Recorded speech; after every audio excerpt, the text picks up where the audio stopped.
¡Opa!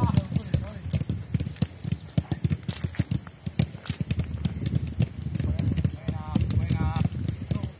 Venga, nos metemos en el cuadrado de nuevo, trotando, meteros en el cuadrado de nuevo, trotando. Venga, mirad las esquinas del cuadrado donde están, trotando. Venga, de vez en cuando, un skipping, talón glúteo y sigo trote, ¿vale?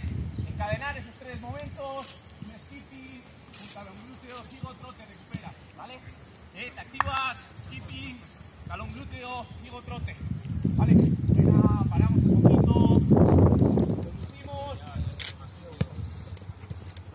La conducción libre, ¿vale?